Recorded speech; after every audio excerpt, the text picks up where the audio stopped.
Mheshimiwa Mkuu wa Wilaya ya Uranga, Mwenge wa Uhuru umefika katika mradi wetu wa maji.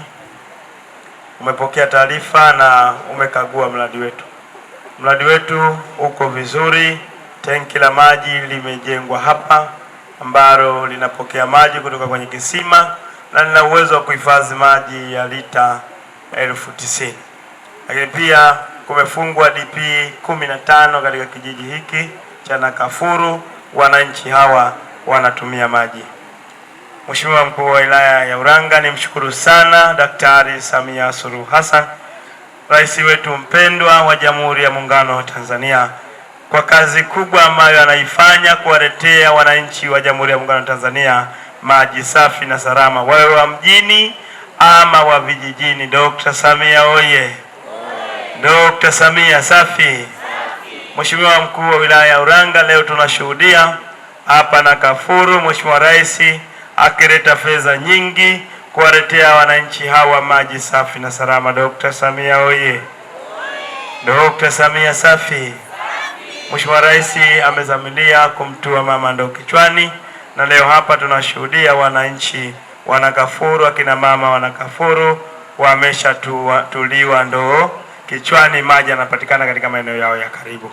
Mheshimiwa Mkuu wa Wilaya, anachokiomba Mheshimiwa Rais kwa wananchi wa Uranga ni kuendelea kulinda amani na utulivu, nchi bakie tulivu.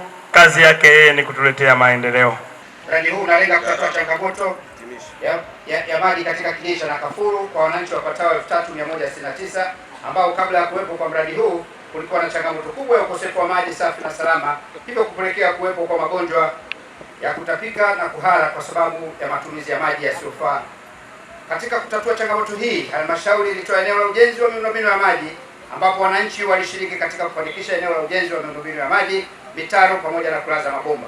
Wakala wa maji na usafi wa mazingira vijijini Wilaya ya Uranga imejenga tanki la juu la ardhi ya ujazo wa lita 90,000, nyumba ya mtambo ya kusukuma maji pamoja na vituo vya kuchotea maji 15. Gharama ya mradi ni shilingi milioni 299,733,000.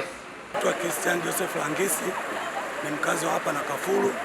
Kwa kweli changamoto ya maji ilikuwa ni kubwa. Watu walikuwa wanadamuka wanamama usiku na sisi wenyewe tukawapeleka umbali wa kilomita 10, lakini kwa sasa maji ni nafuu sana. Yaani hata hatua 15 unapata maji. Kwa kweli kwa mradi huu umetusaidia sana kwa huduma za maji hapa Nakafuru. Naitwa Yasinda Pius Mbeta, ni mzaliwa hapa Nakafuru, lakini kwa sasa hivi kidogo unafuu wa maji kwa sababu ujapo karibu sio kama mwanzo. Japokuwa tunalipia maji, lakini kuna unafuu kidogo kupata maji kwa wakati na kwa urahisi. Hatupate na shida kama mwanzo. Mwanzo tunatembea kilomita 10 kufuata maji kwa umbali kidogo kutoka hapa kijijini, tunaenda kidogo parefu kufuata maji.